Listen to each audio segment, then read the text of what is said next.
너희 권능 있는 자들아, 영광과 능력을 여호와께 돌리고 돌릴지어다. 여호와께 그의 이름에 합당한 영광을 돌리며 거룩한 옷을 입고 여호와께 예배할지어다. 아멘.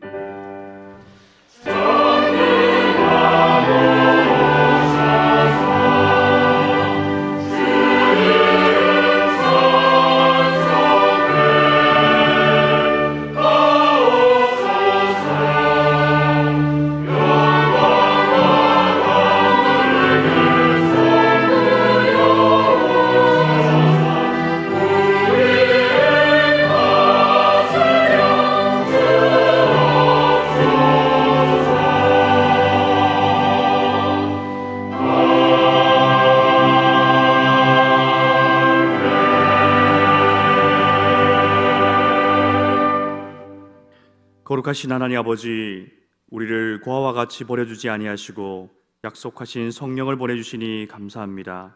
이곳에 충만하신 성령님을 힘입어 영과 진리로 예배를 드리오니 모든 영광을 받아 주시옵소서. 예수님의 이름으로 기원하옵나이다. 아멘.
성시교독은 80번 고린도후서 4장입니다.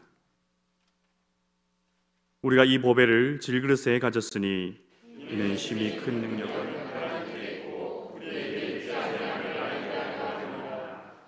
우리가 사방으로 우겨쌈을 당하여도 쌓이지 아니하며 박해를 받아도 버림받지 아니하며 우리가 항상 예수의 죽음을 몸에 짊어짐은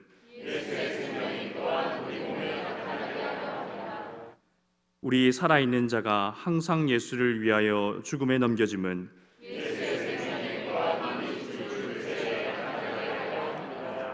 아멘. 나는 전능하신 아버지 하나님 천지의 창조주를 믿습니다. 나는 그의 유일하신 아들 우리 주 예수 그리스도를 믿습니다. 그는 성령으로 잉태되어 동정녀 마리아에게서 나시고 본디오 빌라도에게 고난을 받아 십자가에 못 박혀 죽으시고 장사된 지 사흘 만에 죽은 자 가운데서 다시 살아나셨으며 하늘에 오르시어 전능하신 아버지 하나님 우편에 앉아 계시다가 거기로부터 살아있는 자와 죽은 자를 심판하러 오십니다. 나는 성령을 믿으며 거룩한 공교회와 성도의 교제와 죄를 용서받는 것과 몸의 부활과 영생을 믿습니다. 아멘.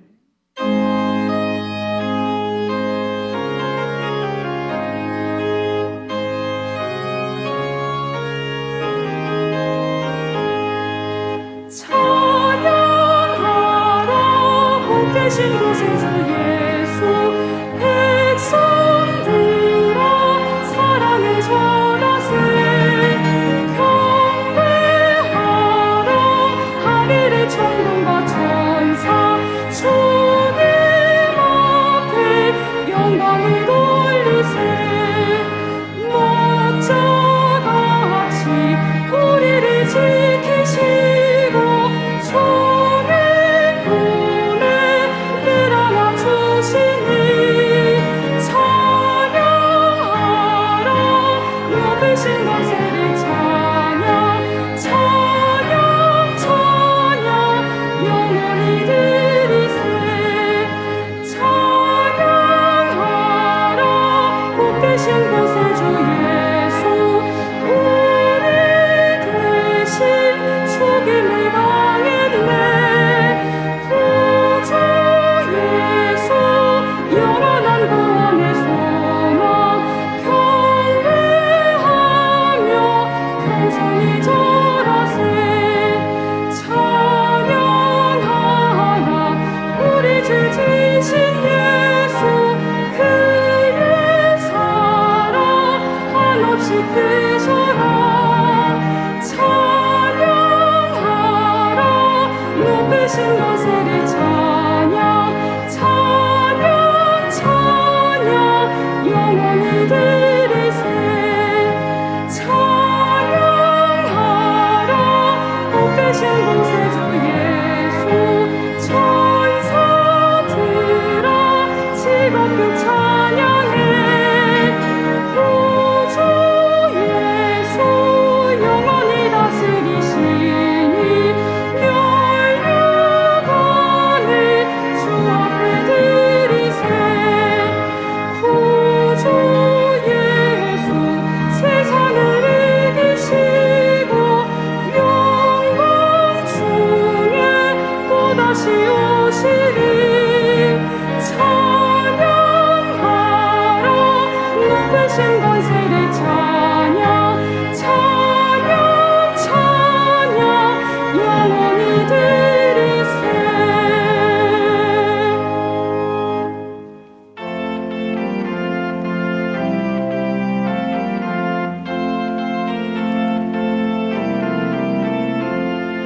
주여 복을 구하오니 편히 가게 하시고 사랑받아 주님으로 이기도록 하시고 광야 같은 세상에서 항상 인도하소서 주의 복된 말씀 듣고 무한 감사합니다 구원받은 주의 성도 열매 맺게 하시며 하나님이 우리 함께 항상 계시옵소서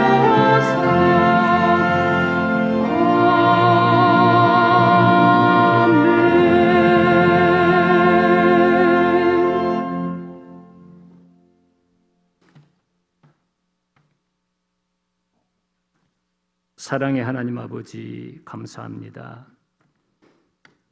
좋은 계절 5월 가정의 달을 허락하시고 오늘도 건강 주셔서 은혜의 보좌 앞에 나오신 분은 물론 가정에서 온라인으로 사랑의 하나님 아버지께 예배 드리게 하시니 참으로 감사합니다. 기쁘게 받으시고 풍성한 은혜 내려 주시옵소서. 생명이 없던 저희들을 사랑하사 예수 그리스도를 보내주셔서 그 흘리신 보혈의 공로로 생명 구원의 은혜를 주시고 죄의 백성에서 신분이 바뀌는 하나님의 자녀 삼아 주심을 감사드립니다.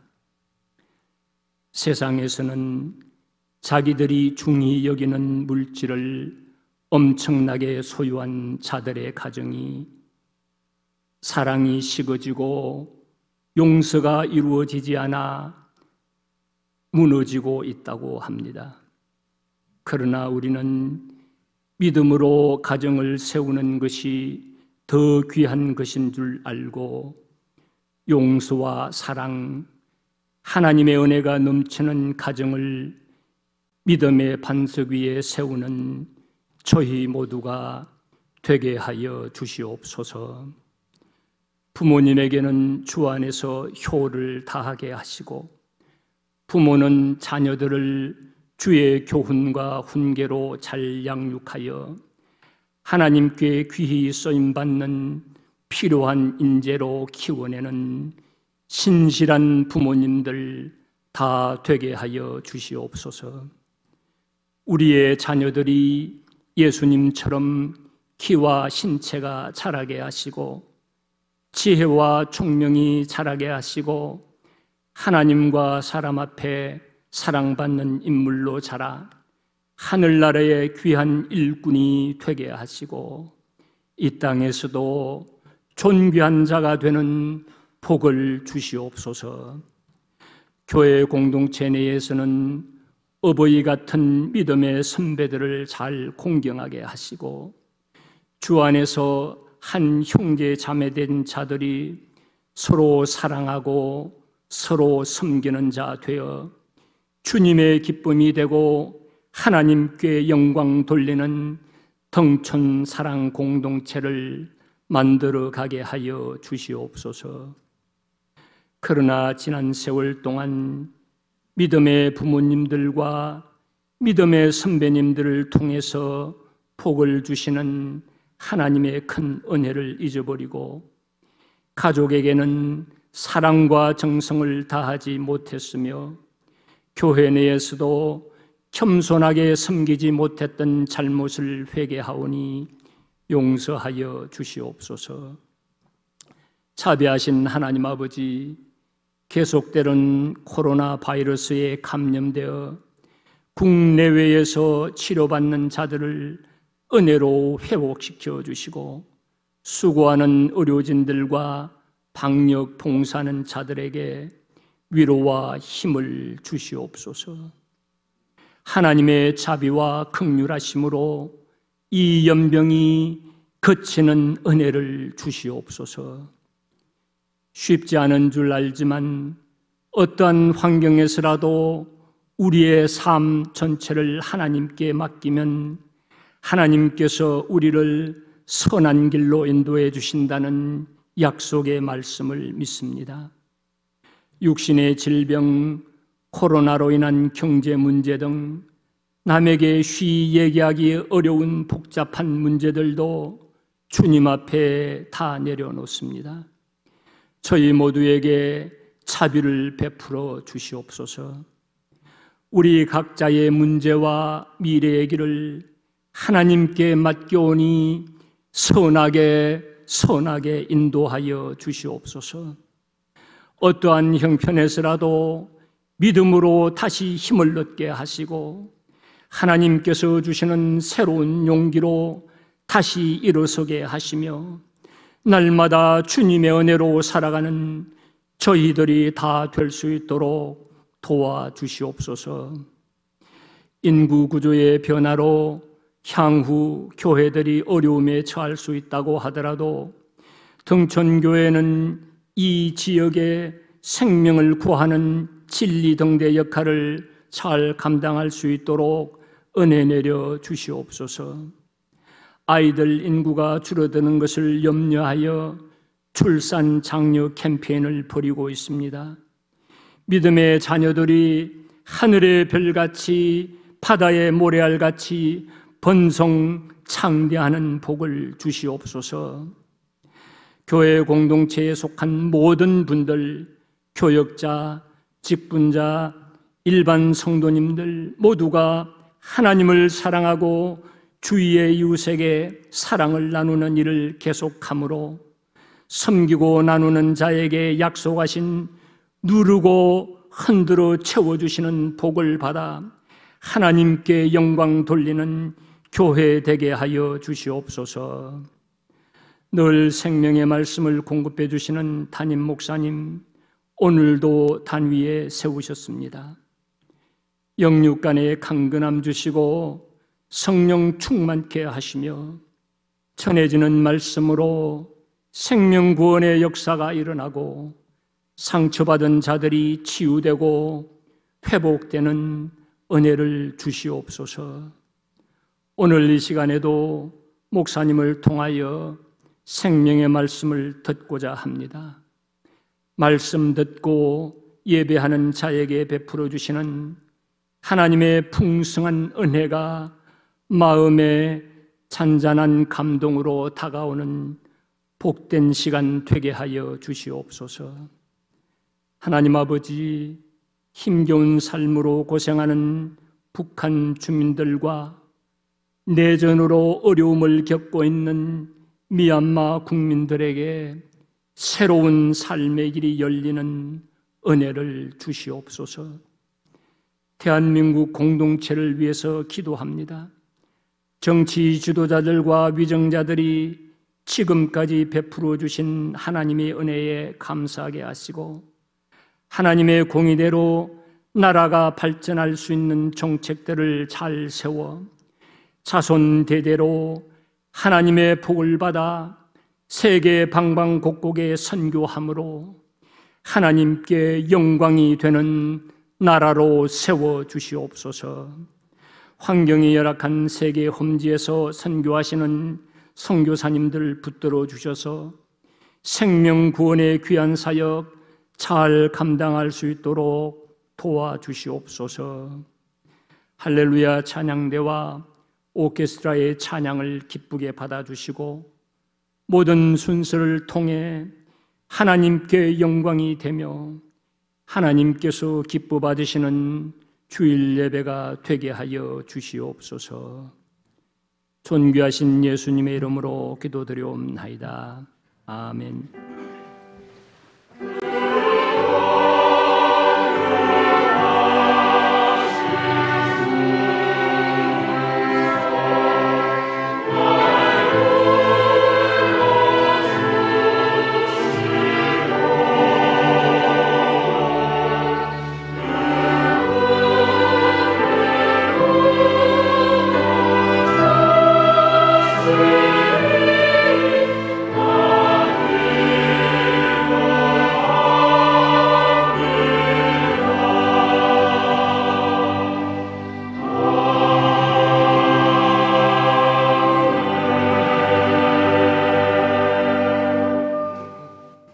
하나님 말씀은 마태복음 5장 1절부터 12절까지의 말씀입니다. 제가 봉독하겠습니다. 예수께서 무리를 보시고 산에 올라가 앉으시니 제자들이 나온지라 입을 열어 가르쳐 이르시되 심령이 가난한 자는 복이 있나니 천국이 그들의 것이며 애통하는 자는 복이 있나니 그들이 위로를 받을 것이며 온유한 자는 복이 있나니 그들이 땅을 기업으로 받을 것이며 의에 줄이고 목마른 자는 복이 있나니 그들이 배부를 것이며 긍휼히 여기는 자는 복이 있나니 그들이 긍휼히 여김을 받을 것이며 마음이 청결한 자는 복이 있나니 그들이 하나님을 볼 것이며 화평하게 하는 자는 복이 있나니 그들이 하나님의 아들이라 일컬음을 받을 것이며 의를 위하여 박해를 받는 자는 복이 있나니 천국이 그들의 것임이라. 나로 말미암아 너희를 욕하고 박해하고 거짓으로 너희를 거슬러 모든 악한 말을 할 때에는 너희에게 복이 있나니 기뻐하고 즐거워하라. 하늘에서 너희 상이 큼이라. 너희 전에 있던 선지자들도 이같이 박해하였느니라. 아멘.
옆에 있는 등촌의 가족들과 인사하겠습니다. 사랑합니다. 축복합니다.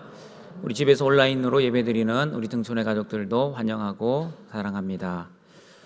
우리 지난주에 산상설교 배경에 대한 말씀을 나누었습니다. 그래서 이번 주부터는 아무리 밥을 먹고 약을 드셨다 할지라도 머리가 앞으로 숙여지면 안 됩니다.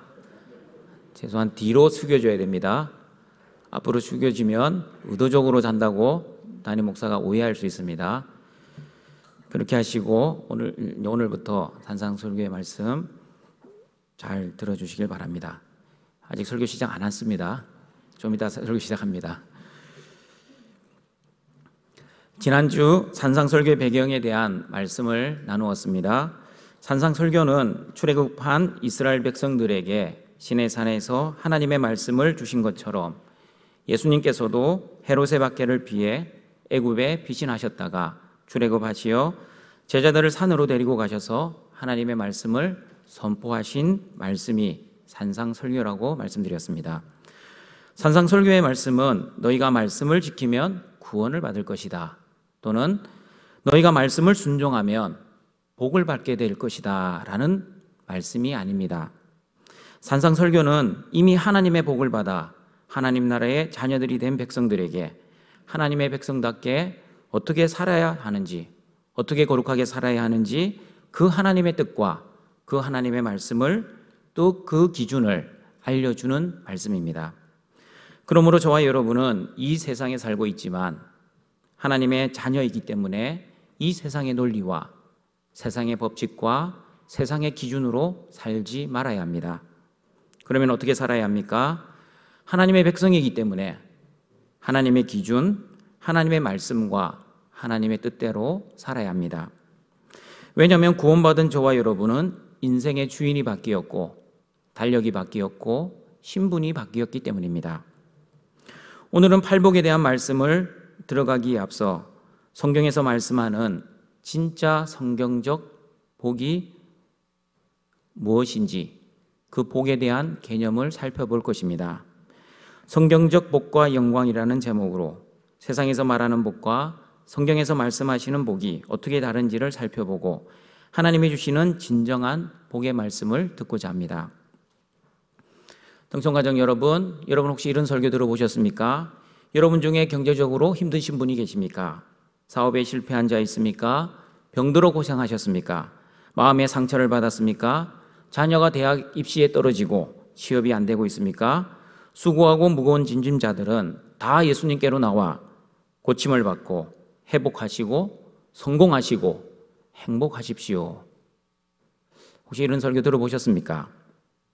이런 설교를 위로 설교라고 합니다.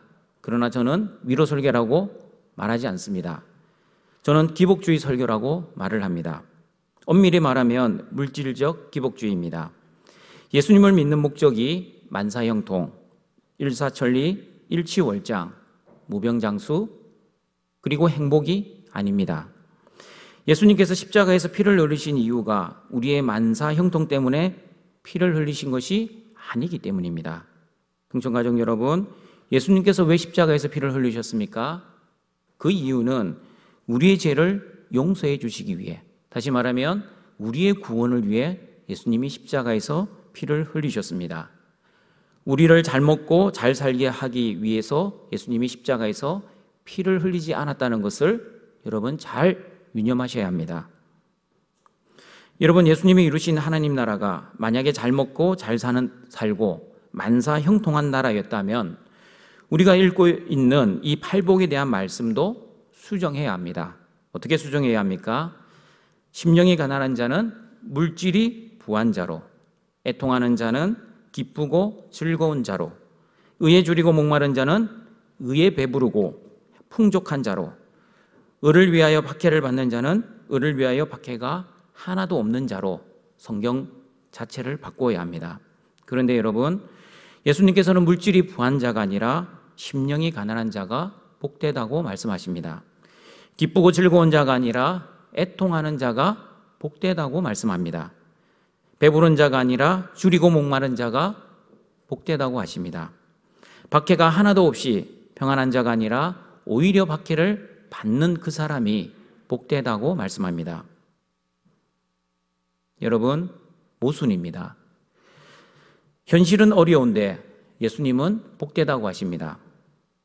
왜 예수님께서 이렇게 우리의 현실은 어려운데 복되다고 하셨습니까? 그것은 바로 예수님이 말씀하시는 복의 개념과 세상에서 말하는 복의 개념이 다르기 때문입니다. 어떻게 다릅니까? 성경적 복의 개념 첫 번째입니다. 세상에서는 환경이 좋아야 복이라고 하지만 하나님께서는 환경이 아니라 사람이 복이라고 말씀합니다. 우리가 잘 알고 있는 시편 1편 1절과 2절 말씀을 읽어보겠습니다. 복 있는 사람은 악인들의 꾀를 따르지 아니하며 죄인들의 길에 서지 아니하며 오만한 자들의 자리에 앉지 아니하고 오직 여호와의 율법을 즐거워하여 그의 율법을 주야로 묵상하는도다. 세상 사람들은 내가 원하는 환경이 될 때 복을 받았다고 말을 합니다. 예를 들면 이렇습니다. 아픈 사람은 아픈 곳이 치료가 되어야 복받았다고 이야기합니다. 현실이 힘든 사람은 내 현실이 힘들지 않게 되고 평탄하고 아무런 염려와 걱정이 없어야만 복받았다고 이야기합니다. 그래서 사람들은 경제적인 어려움도 없고 마음의 상처도 없고 현실의 고민이 없어야만 복을 받았다라고 생각합니다. 그러나 여러분, 성경은 그렇게 말씀하시지 않습니다. 만약 내가 원하는 환경이 복이었다면 시편 1편은 아마 이렇게 기록이 되었을 겁니다. 복 있는 환경은 내가 원하는 것을 모두 가질 수 있고 내가 원하는 대로 모든 것을 할 수 있고 모든 염려와 걱정은 하나도 없는 것이니라. 그러나 여러분, 성경은 복 있는 환경이 아니라 어떻게 말씀합니까? 복 있는 사람이라고 정확하게 말씀합니다. 팔복에서도 심령이 가난한 환경이 아닙니다. 심령이 가난한 사람이 복되다라고 말씀합니다. 하나님께서 천지를 창조하시고 처음으로 복을 주시는 그 장면에서도 환경이 아니라 사람에게 복을 주셨다고 창세기 1장 27절, 28절에서 말씀합니다. 같이 읽어보겠습니다. 하나님이 자기 형상, 곧 하나님의 형상대로 사람을 창조하시되 남자와 여자를 창조하시고 하나님이 그들에게 복을 주시며 하나님이 그들에게 이르시되 생육하고 번성하여 땅에 충만하라. 땅을 정복하라. 바다의 물고기와 하늘의 새와 땅에 움직이는 모든 생물을 다스리라 하시니라.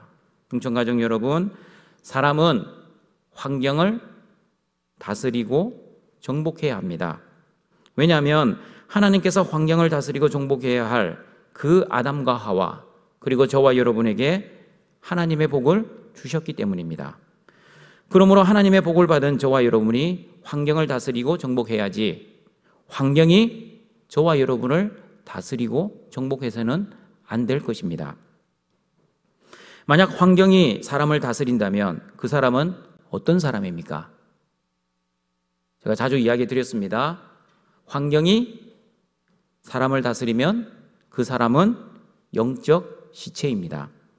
시체의 온도는 방온도와 같습니다. 그러므로 시체는 환경에 의해 좌지우지됩니다. 그러나 살아있는 사람의 온도는 항상 36.5도를 유지합니다. 더운 곳에 있으나 추운 곳에 있으나 항상 36.5도를 유지하는 이유는 죽지 않고 살아있기 때문입니다. 마찬가지입니다.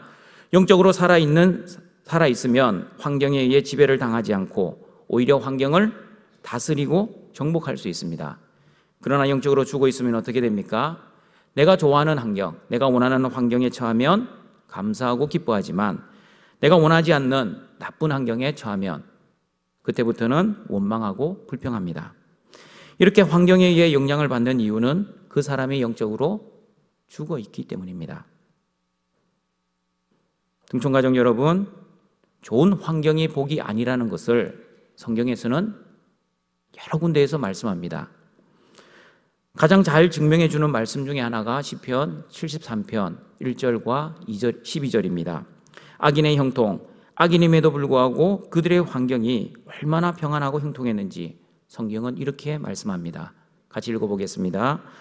하나님이 참으로 이스라엘 중 마음이 정결한 자에게 선을 행하시나 나는 거의 넘어질 뻔하였고 나의 걸음이 미끄러질 뻔하였으니 이는 내가 악인의 형통함을 보고 오만한 자를 질투하였음이로다.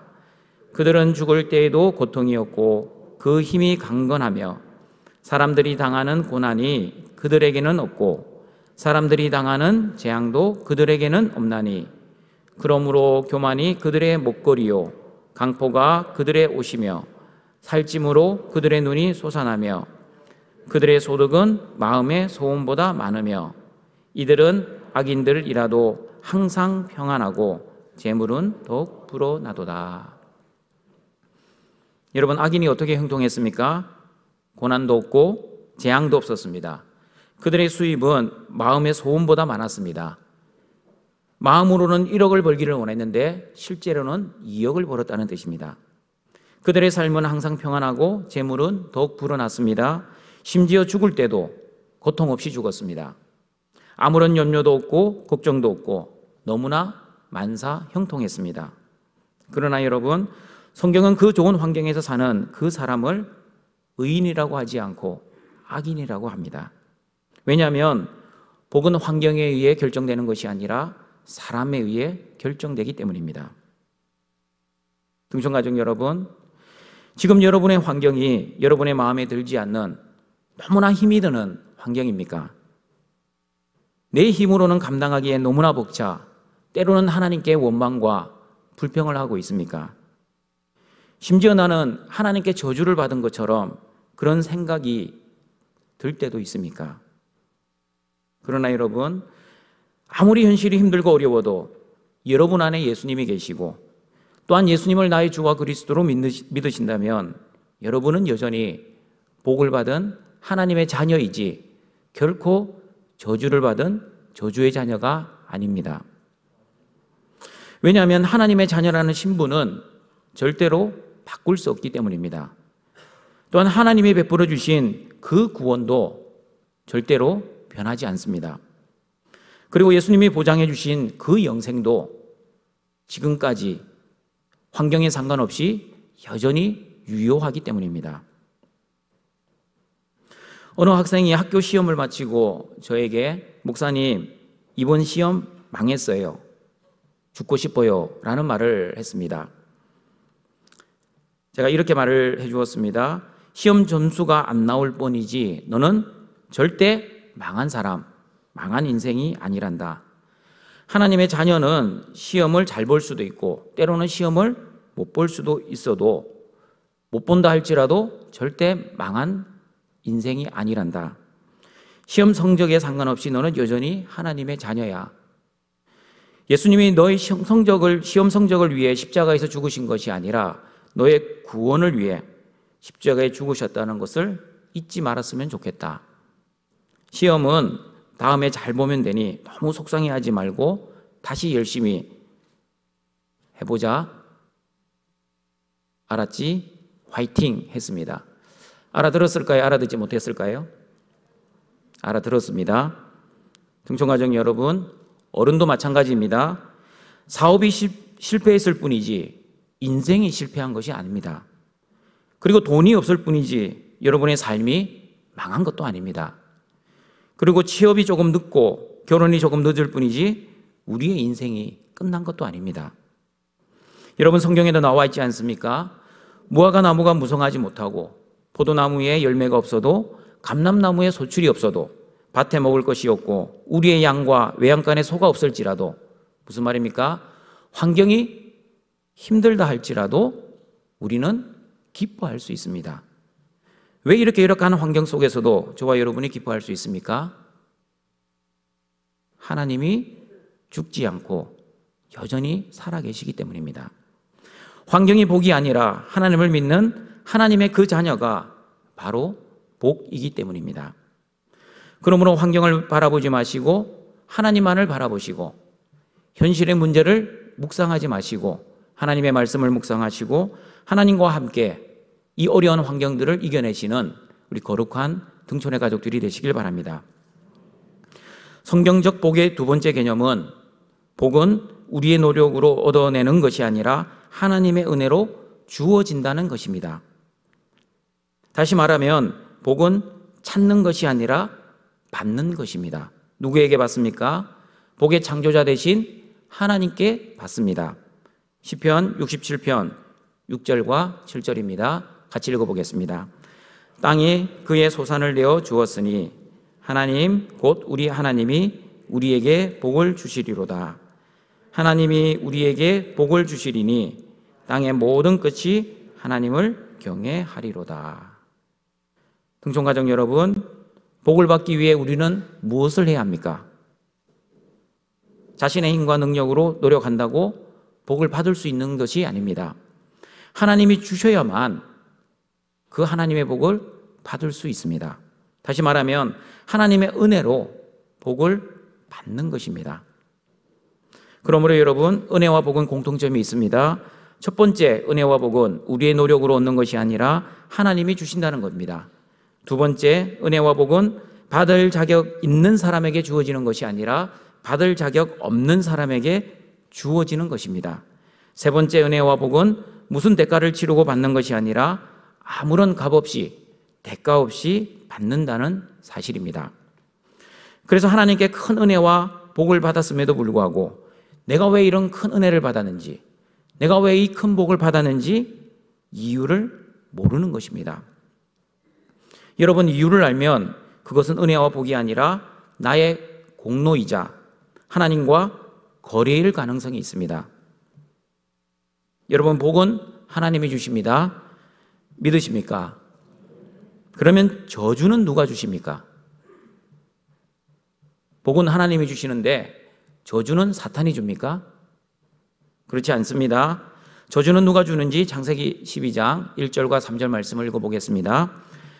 여호와께서 아브라함에게 이르시되 너는 너의 고향과 친척과 아버지의 집을 떠나 내가 내게 보여줄 땅으로 가라. 내가 너로 큰 민족을 이루고 내게 복을 주어 내 이름을 창대하게 하리니 너는 복이 될지라. 너를 축복하는 자에게는 내가 복을 내리고 너를 저주하는 자에게는 내가 저주하리니 땅의 모든 족속이 너로 말미암아 복을 얻을 것이라 하신지라. 분명히 나와 있습니다. 아브라함을 축복하는 자에게는 누가 축복을 합니까? 하나님께서 축복을 하십니다. 아브라함을 저주하는 자에게 누가 저주하십니까? 사탄이 저주하는 게 아니라 하나님께서 직접 저주를 하십니다.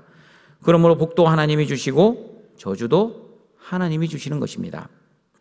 저는 이 창세기 12장 아브라함을 믿음의 조상으로 불러주시는 이 말씀을 읽을 때마다 생각나는 한 사람이 있습니다.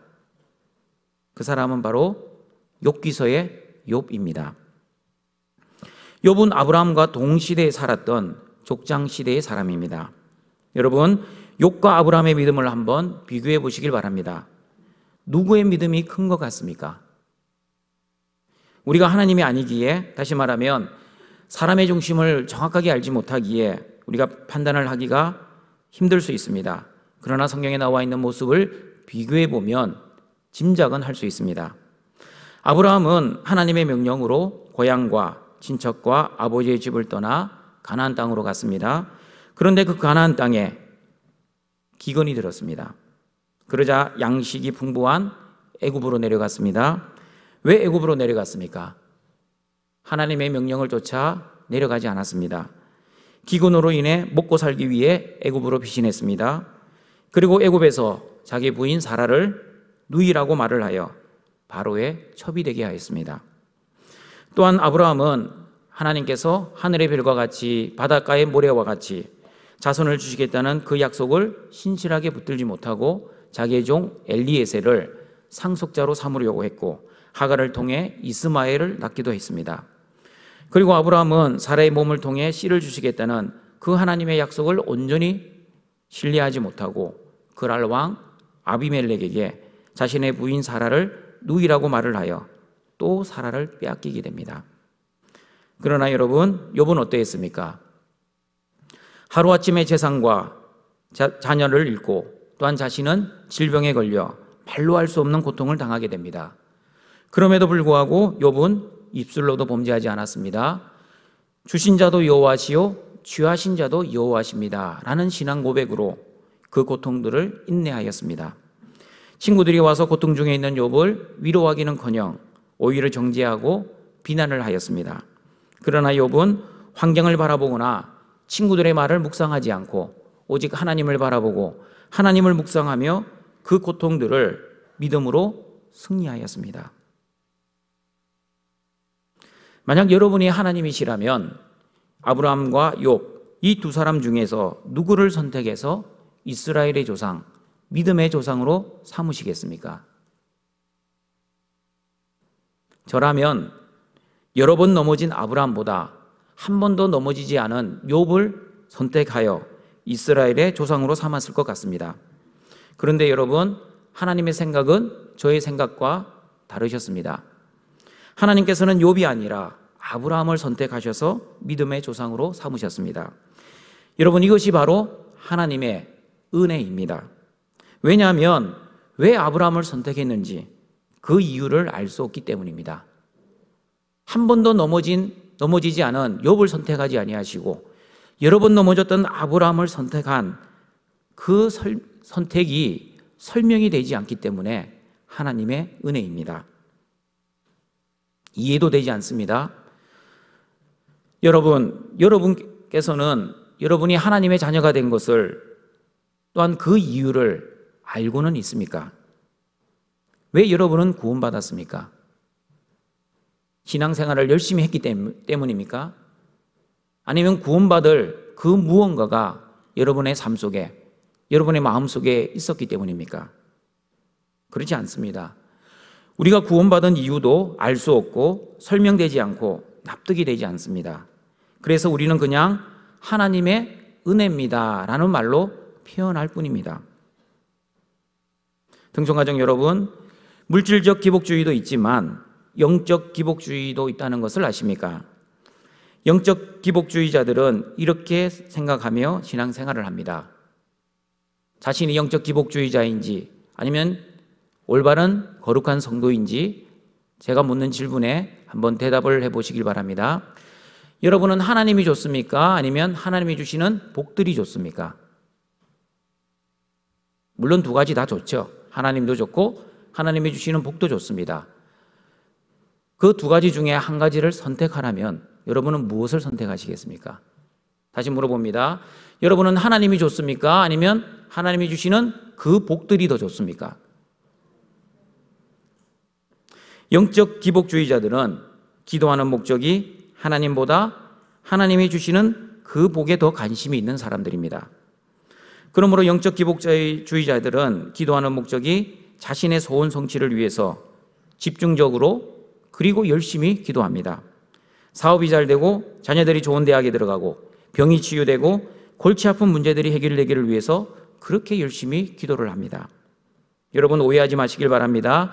기도를 드릴 때 물론 우리는 우리의 필요를 위해 하나님께 간구해야 합니다. 그러나 기도는 내 필요만을 위해 간구하는 것이 아닙니다. 우리는 내 필요뿐 아니라 하나님의 필요를 위해서도 간구해야 합니다.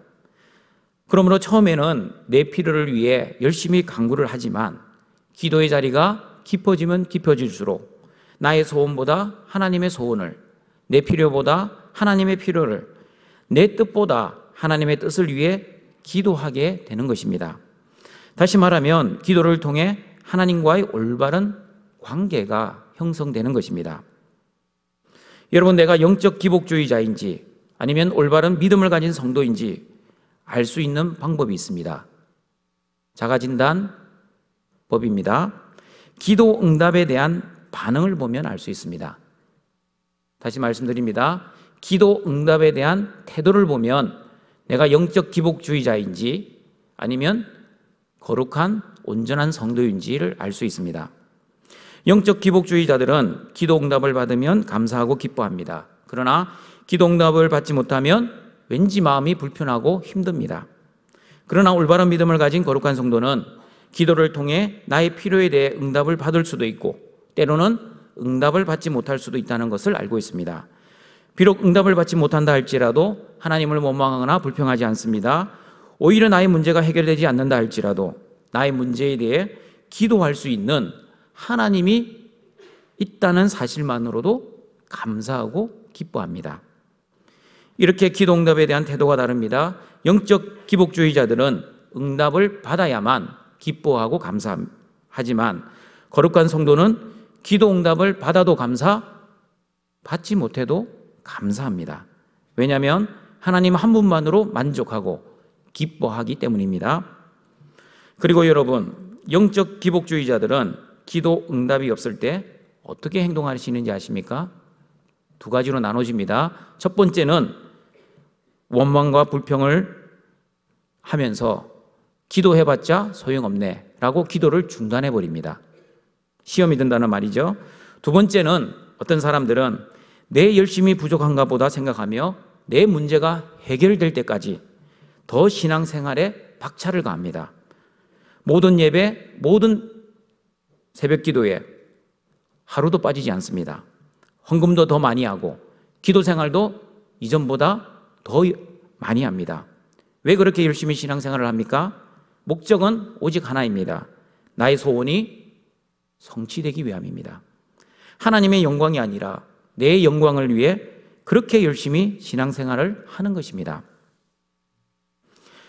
여러분, 이런 영적 기복주의 목적으로 신앙생활을 한다면 그것은 신앙생활이 아니라 바리새인들처럼 종교 생활입니다. 그래서 영적 기복주의자들은 철야 기도를 철야 농성처럼, 금식 기도를 단식 투쟁처럼 합니다. 등촌가족 여러분, 우리의 노력과 열심과 행위로 복을 찾는 것이 아니라 하나님의 은혜로 하나님께 받는 것이 하나님의 복이라는 것을 반드시 기억하시고 신앙의 여정을 걸어가시길 바랍니다. 그러므로 하나님의 은혜를 구하며 기도하고 예배드리고 말씀을 순종해야 합니다. 하나님의 영광을 위해 신앙생활을 해야지 내 영광을 위해 종교 생활하지 않는 올바른 믿음을 가진 거룩한 등촌의 가족들이 되시길 바랍니다. 하나님이 주시는 복보다 하나님을 더 사랑하시고 하나님이 주시는 은혜보다 하나님을 더 좋아하시는 우리 등촌의 가족들이 되시길 바랍니다. 세 번째 성경적 복의 개념은 첫 번째, 두 번째 성경적 복의 개념과 밀접한 관계가 있습니다. 여러분, 첫 번째는 무엇이었습니까? 성경적 복의 개념은 환경이 복이 아니라 사람이 복입니다. 두 번째 성경적 개념은 복은 사람이 찾는 것이 아니라 하나님께 받는 것입니다. 세 번째 성경적 복의 개념은 첫 번째와 두 번째를 합쳐놓은 개념입니다. 그것은 바로 하나님과 올바른 관계가 성경적 복입니다. 다시 말합니다. 하나님과의 올바른 관계가 성경적 복입니다. 하나님과 올바른 관계를 가진 사람에게 하나님께서 복을 내려주신다는 뜻입니다. 그래서 첫 번째와 두 번째의 개념을 합쳐놓은 겁니다. 성경 구절을 몇 개 찾아서 우리 읽어보도록 하겠습니다. 제가 몇 편 몇 절 하면 그때 여러분은 읽어주시길 바랍니다. 시편 73편 28절입니다. 하나님께 가까이함이 내게 복이라. 내가 주 여호와를 나의 피난처로 삼아 주의 모든 행적을 전파하리이다. 시편 32편 1절입니다. 허물의 사함을 받고 자신의 죄가 가려진 자는 복이 있도다. 시편 34편 8절입니다. 너희는 여호와의 선하심을 맛보아 알지어다. 그에게 피하는 자는 복이 있도다. 시편 84편 12절입니다. 만군의 여호와여, 주께 의지하는 자는 복이 있나이다. 시편 144편 15절입니다. 이러한 백성은 복이 있나니 여호와를 자기 하나님으로 삼는 백성은 복이 있도다. 하나님의 은혜를 받는 사람, 다시 말하면 하나님을 하나님으로 여기고 하나님을 내 인생의 주인으로 여기는 그 사람은 복을 받은 사람입니다. 그러므로 예수님을 나의 주와 그리스도로 믿는 사람이 바로 세상에서 가장 복된 사람입니다. 믿으십니까? 어떤 집사님이 이런 말씀을 저에게 했습니다. 목사님, 저는 노년에 돈도 없고 자녀들도 잘 되지 않았고 몸에 질병도 여러 개 있습니다. 그래서 저는 하나님의 복을 받지 못한 것 같습니다. 라는 이런 말을 저에게 했습니다. 그 말을 듣자마자 저는 그 집사님에게 이렇게 말했습니다. 집사님, 돈이 없어도 자녀들이 잘 되지 않고 질병이 있다 할지라도 집사님은 천하보다 귀한 영생을 가지고 있지 않습니까? 집사님 구원받으셨다는 거 믿으십니까? 아멘 하셨습니다. 그렇다면 집사님, 복 중에 복, 가장 귀한 복이 무엇인지는 알고 있습니까? 등촌가족 여러분, 여러분에게도 물어봅니다. 세상에서 가장 귀한 복은 무엇입니까? 건강 아닙니다.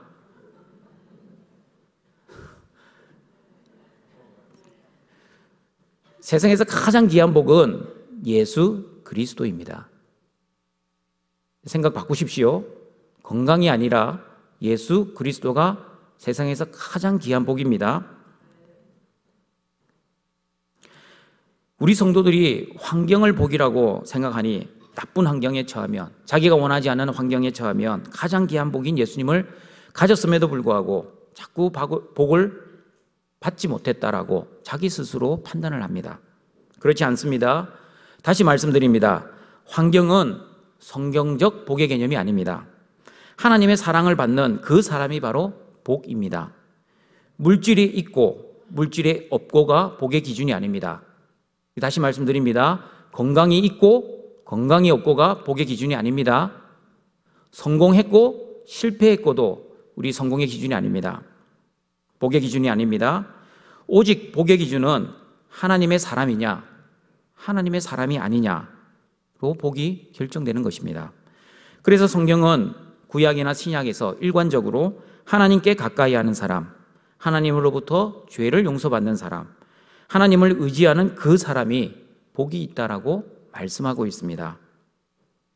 그러므로 지금 내 현실에 문제가 있고 고통이 있고 어려움이 있어도 예수님을 믿는 성도들은 복된 사람들입니다. 힘든 고통 속에서도 기도할 수 있는 하나님 아버지가 있다는 사실만으로도 감사하는 그 사람이 바로 복을 받은 사람입니다. 그리고 죽을 것 같은 현실의 아픔 속에서도 우리의 입술에서 찬양이 흘러나올 수 있다면 그 사람은 바로 하나님의 복을 이미 받은 사람입니다. 그러므로 세상에서 가장 귀한 복이신 예수님을 믿고 그 영생의 복, 구원의 복을 가졌다면 세상에서 말하는 복이 없다 할지라도 예수님 한 분만으로 기뻐하며 감사하며 찬양하며 사시는 우리 거룩한 등촌의 가족들이 되시길 바랍니다. 말씀을 정리하도록 하겠습니다. 등촌가족 여러분, 우리가 오랜 세월 신앙생활 했음에도 불구하고 왜 우리는 행복하지 못합니까? 그것은 바로 성경적 복의 개념이 아닌 세상적 복의 개념을 가지고 신앙생활, 아니 종교생활을 해왔기 때문입니다. 겉으로는 거룩하게 보였지만 실상은 거룩한 척, 물질적, 영적 기복주의로 종교생활을 열심히 해왔기 때문입니다. 등촌가족 여러분, 성경적 복의 개념을 다시 말씀드립니다. 첫 번째, 복은 환경이 아니라 사람이 복이다. 두 번째, 복은 나의 노력으로 찾는 것이 아니라 하나님의 은혜로 받는 것이다. 세 번째, 하나님과의 올바른 관계가 복이다를 잘 기억하셔야만 팔복에 대해서 이해를 할 수 있습니다. 내가 소원하는 환경이 아닌 하나님이 주시는 진짜 복인 예수님으로 인해 만족하고 기뻐하고 감사하고 기도하고 찬양하여 하나님께 영광 돌리시는 거룩한 등촌의 가족들이 되시기를 주님의 이름으로 축원합니다. 사랑과 은혜가 풍성하신 여호와 하나님, 예수 그리스도의 십자가의 죽음과 부활을 통해 이 땅에 하나님의 나라를 이루어 주시고 우리를 구원해 주시고 하나님 자녀 삼아 주심을 감사드립니다. 또한 이 자리에 불러 신령과 진정으로 예배할 수 있는 귀한 은혜 주심도 감사합니다. 세상에 주는 가짜 복에 현혹되지 않게 하여 주시고 환경을 바라보지 않는 우리 등촌의 가족들이 되게 하여 주시옵소서. 세상에서 가장 귀한 복인 예수님 한 분만으로 감사하며 기뻐하며 살아가는 등촌의 가족들 되게 하여 주시옵소서. 예수님의 이름으로 기도드립니다. 아멘.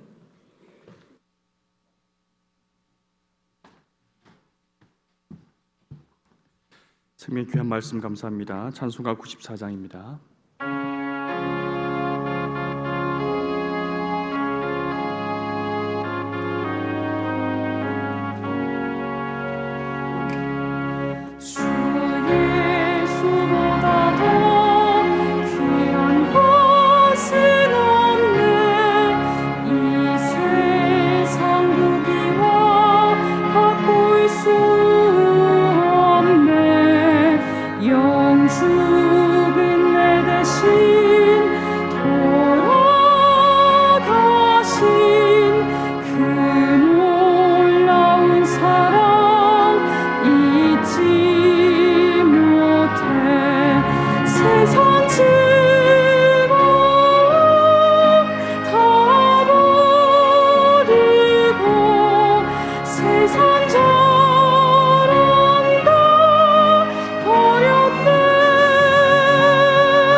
나의 하나님이 그리스도 예수 안에서 영광 가운데 그 풍성한 대로 너희 모든 쓸 것을 채우시리라. 아멘. 준비하신 예물 하나님 앞에 드리시겠습니다.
우리를 구원하시고 보호하시고 인도하시고 공급하시는 하나님 아버지, 오늘도 베풀어 주신 하나님의 크신 은혜에 감사하며 주님 앞에 우리의 예물을 가지고 나와왔습니다.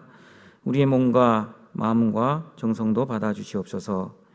이 예물을 통해 하나님의 나라가 이 땅에 더욱 확장되게 하옵시고 하나님의 영광을 위해 은혜롭게 사용될 수 있도록 주님 도와주시옵소서. 예수님의 이름으로 기도드립니다. 아멘.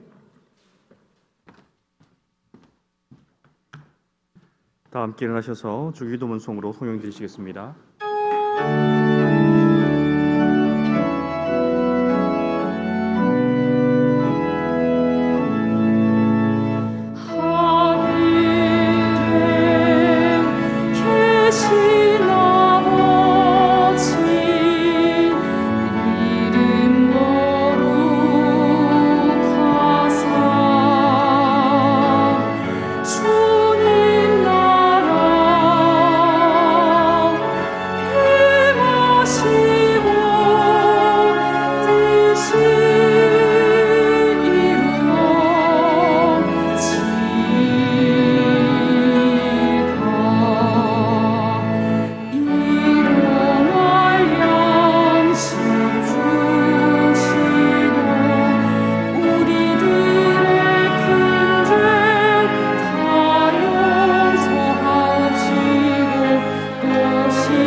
우리 구주 예수 그리스도의 은혜와 하나님의 사랑하심과 성령의 교통하심이 성경적 올바른 복의 개념을 가지고 하나님께 영광 올려드리기를 소원하는 모든 등촌교회 성도들에게 항상 함께 있을지어다.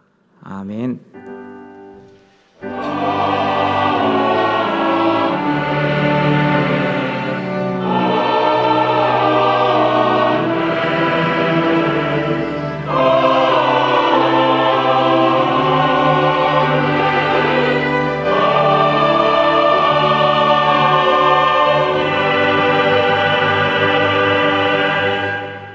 자리에 앉아주시길 바랍니다. 교회 소식 전합니다. 오늘 오후 4시 본관 3층 디사이프로에서 당회가 있습니다. 이번 주 금요기도회는 직분자가 함께하는 금요기도회로 모입니다. 우리 다음 주일은 1, 2, 3, 4부 우리 극동방송 순방 예배가 있습니다. 특별히 3부 예배는 제가 설교하지 않고 김장한 목사님께서 오셔서 설교하십니다. 우리 코로나19 예방수칙 계속해서 잘 지켜주시고 우리 협조해 주시면 감사하겠습니다. 마스크를 벗지 마시고 우리 교회 내에서는 음식 및 음료를 섭취를 삼가해 주시길 바랍니다.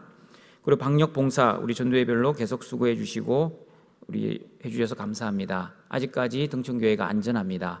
더욱 안전할 수 있도록 우리 함께 기도해 주시고 함께 봉사해 주시면 감사하겠습니다. 우리 교우 소식입니다. 윤정희 성도 245구역 안나이 전도에 우리 부민병원 입원하셨습니다.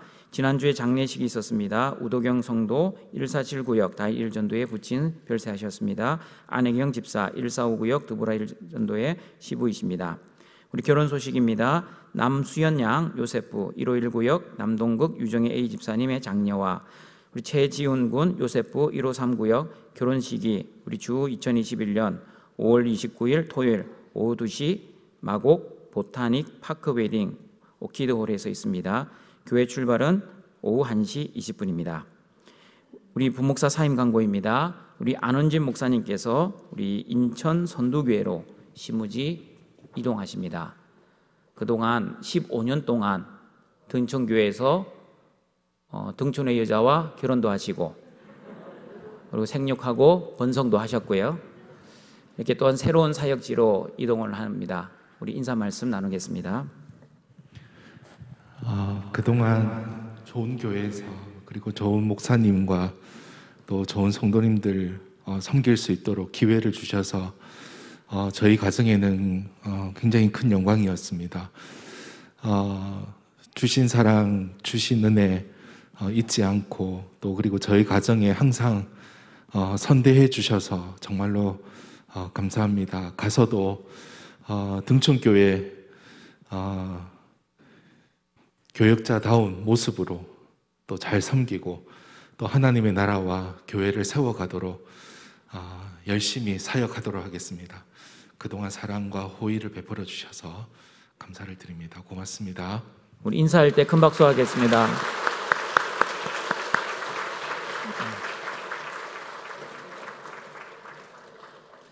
다 같이 일어나셔서 우리 성도의 교제 찬양 드립니다.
축복합니다.